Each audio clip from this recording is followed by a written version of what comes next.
Assalamualaikum warahmatullahi wabarakatuh. Salam guru penggerak dan salam bahagia. Perkenalkan, nama saya Andi Sumiati, calon guru penggerak angkatan 10 UPT SMK Negeri 4 Bulukumba. Pada video kali ini saya akan menampilkan demonstrasi kontekstual modul 3.1 pengambilan keputusan berbasis nilai-nilai kebajikan sebagai pemimpin dan melakukan wawancara kepala sekolah. Selanjutnya, adapun tujuan pembelajaran adalah calon guru penggerak dapat melakukan suatu analisis atas penerapan proses pengambilan keputusan berdasarkan pengetahuan yang telah dipelajarinya tentang berbagai paradigma, prinsip pengambilan dan pengujian keputusan di sekolah asal masing-masing dan di sekolah lainnya. Pada kali ini, saya akan menampilkan video wawancara dua kepala sekolah. Yang pertama adalah wawancara dengan sumber wawancara Kepala Sekolah Samsul Bahri SPD MMGR pada instansi UPT SMK Negeri 4 Bulukumba.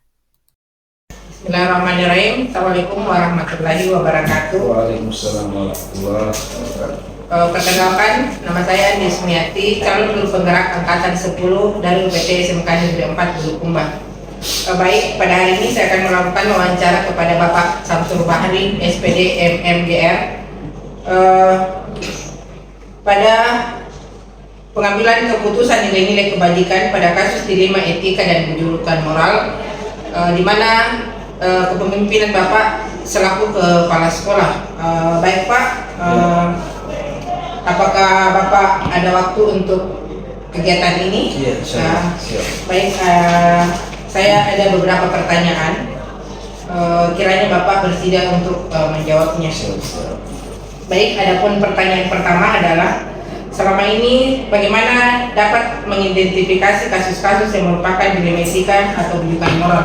Itu adalah dilema etika, ya. Dilema etika itu dimana jika ada seseorang yang merasa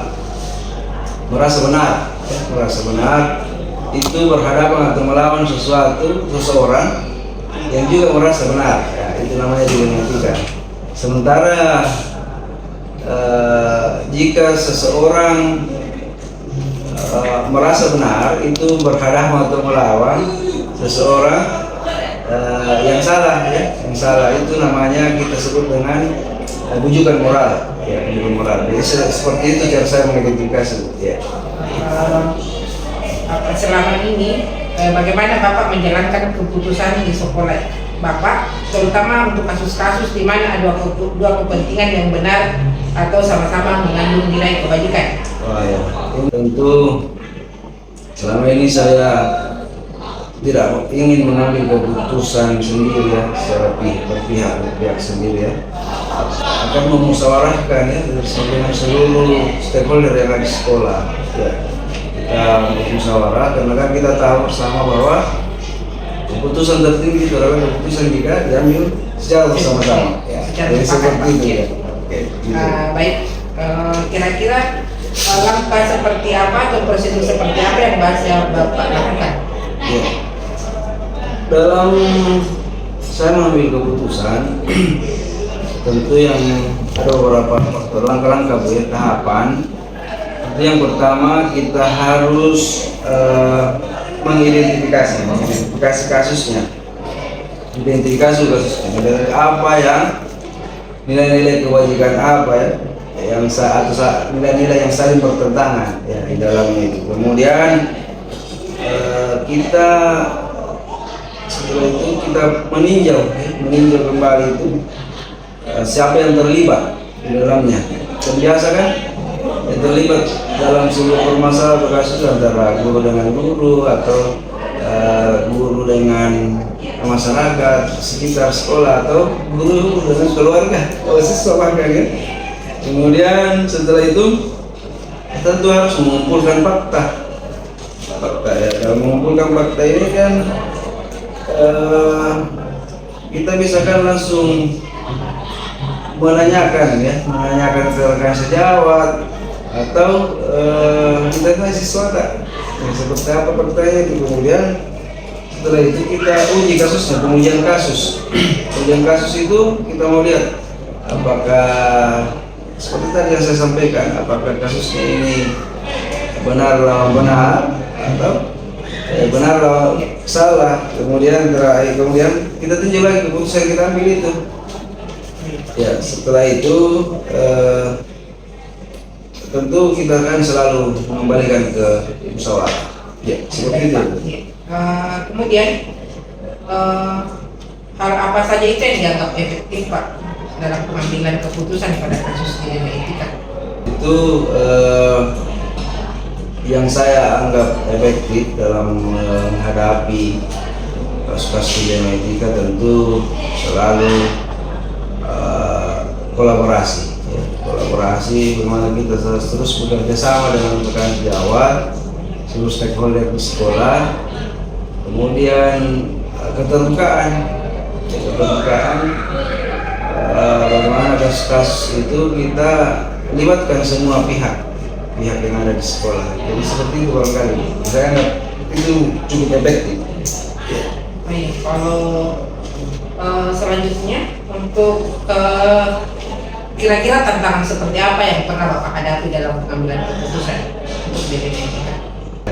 Tantangannya itu ketika ada rekan atau teman itu barangkali dia butuh perhatian, butuh dia merasa ada perasaan, kita merasa ada perasaan kasihan, ya, perasaan kasihan atau ada perasaan empati. Jadi karena itulah fitrah kita sebagai manusia biasa. Ya, kita kadang-kadang kan dalam mengambil keputusan ada kasihan, ada perasaan kasihan, itu tantangannya. Kita ada empati. Ya, ini sih tantangannya, ya. Ketika kita mengambil keputusan.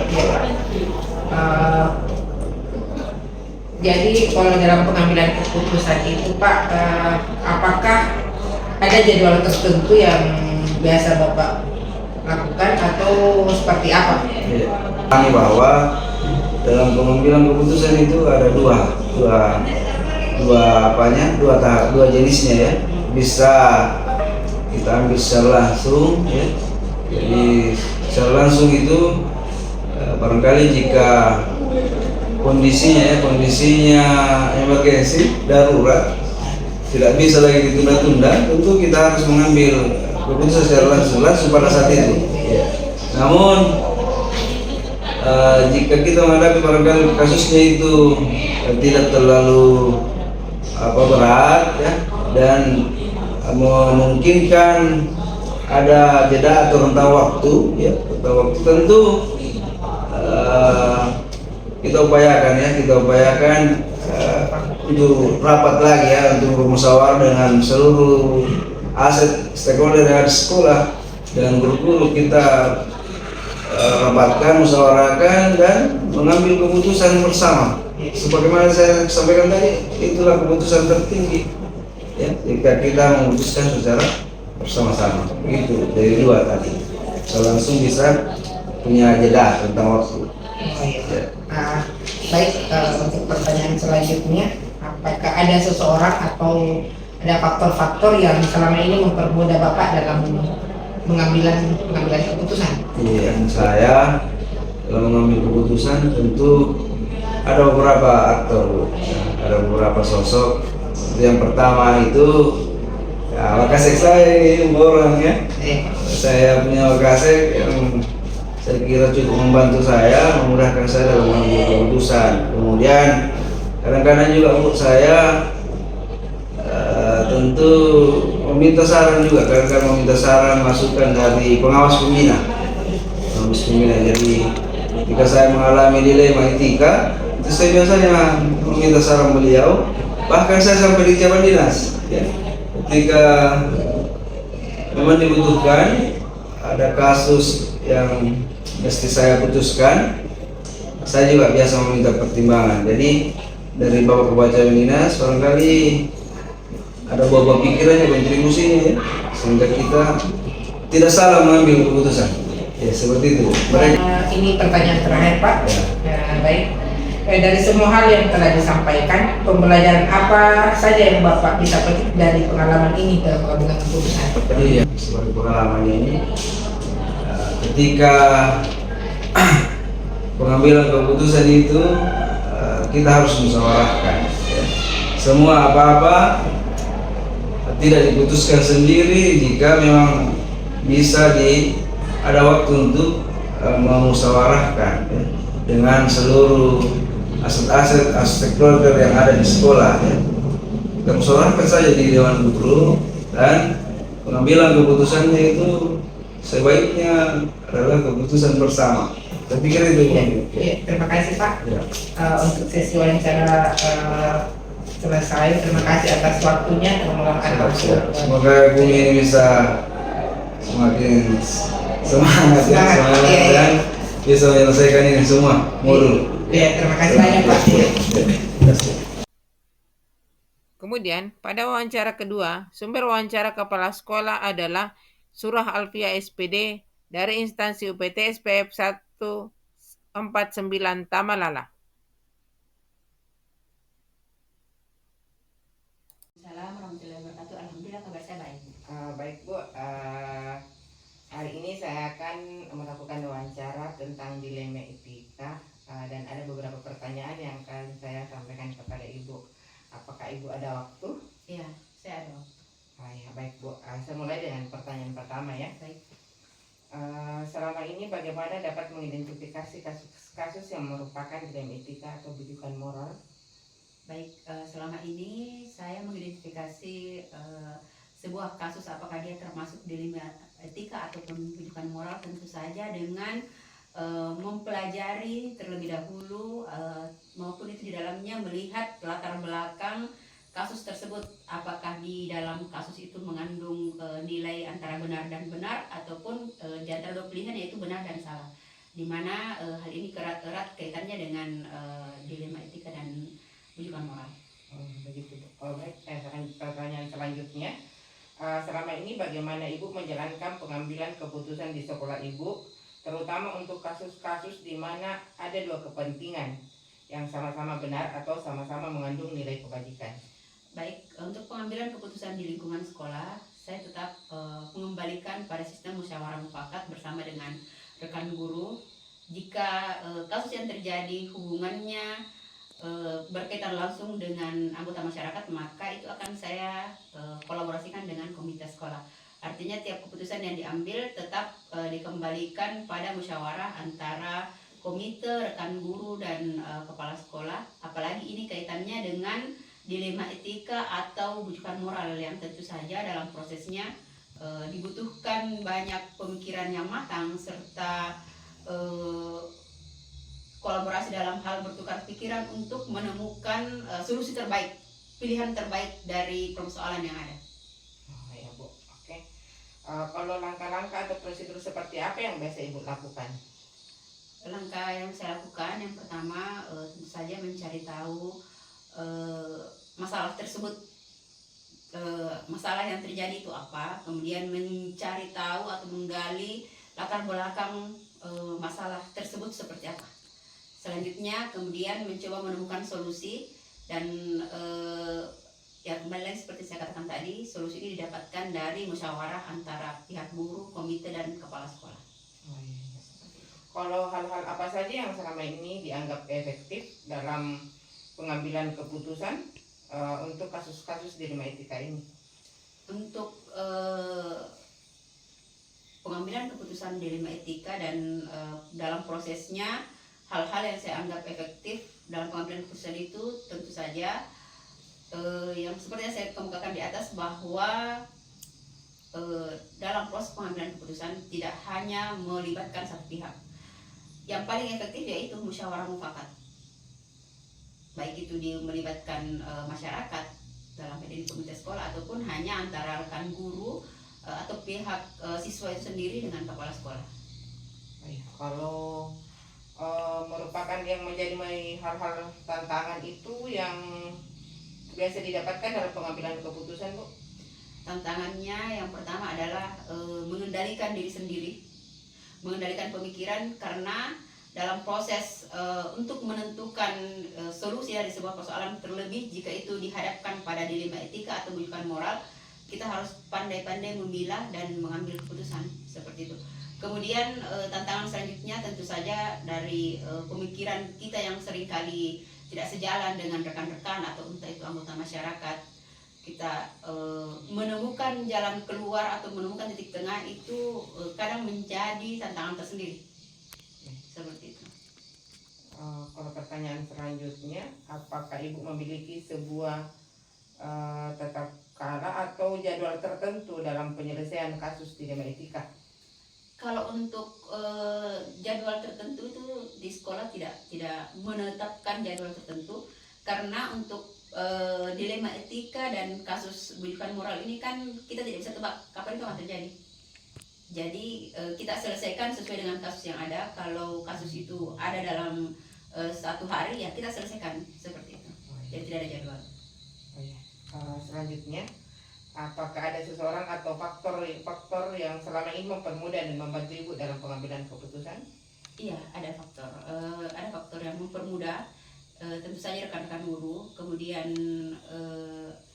komite sekolah, kemudian keluarga seperti pasangan hidup, orang-orang yang dianggap lebih tua, itu kan kita bisa jadikan sebagai pandangan pemikiran mereka bagaimana kita memecahkan masalah untuk mengambil keputusan terbaik yang kaitannya dengan dilema etika dan bujukan moral. Selanjutnya ini pertanyaan terakhir ya Bu. Dari semua hal yang telah disampaikan, pembelajaran apa saja yang dapat Ibu petik dari pengalaman Ibu untuk mengambil keputusan dilema etika ini? Baik, dari pengalaman yang saya dapatkan selama ini, bahwa untuk menentukan sebuah kasus apakah dia termasuk dilema etika atau bujukan moral, memang kita sebagai seorang pendidik perlu mendalami dengan baik kasusnya. Kenapa? Karena seringkali kita salah kaprah, sebenarnya ini dilema etika, tapi kita menganggap itu sebagai bujukan moral. Sebenarnya begitu pun sebaliknya, kadang kita menganggap itu bujukan moral, padahal itu sebenarnya adalah dilema etika. Seperti itu. Untuk pertanyaan hari ini cukup sekian Bu. Terima kasih sudah memberikan jawaban-jawabannya. Terima kasih juga Bu karena sudah memberikan pertanyaan.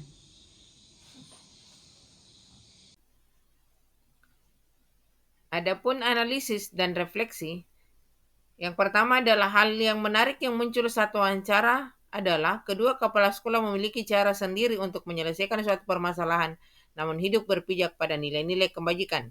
Kemudian, kedua kepala sekolah tersebut sama-sama mengambil keputusan dengan paradigma rasa keadilan dengan rasa kasihan, prinsip berpikir berbasis rasa peduli, namun dalam pengambilan keputusan belum ada prosedur yang menggunakan langkah pengambilan dan pengujian keputusan. Kemudian, analisis refleksi selanjutnya adalah rencana ke depannya harus ada prosedur khusus dalam pengambilan keputusan sehingga dapat diukur seberapa efektif hasil pengambilan keputusan tersebut dilihat dari faktor risiko atau dampaknya. Saya senantiasa akan menerapkan keputusan dilema etika dengan berdasarkan paradigma dan prinsip yang sesuai dengan kasus yang dihadapi, dengan mengujinya menggunakan 9 langkah pengambilan keputusan sehingga diperoleh hasil keputusan yang baik dan bijaksana serta adil. Kemudian saya nantinya akan menerapkan proses pengambilan sebuah keputusan secepatnya yang dimulai dari lingkup terdekat, yaitu lingkungan kelas, saat menyelesaikan kasus yang dihadapi oleh siswa. Demikian pemaparan tentang demonstrasi kontekstual. Semoga bermanfaat. Terima kasih. Salam guru penggerak.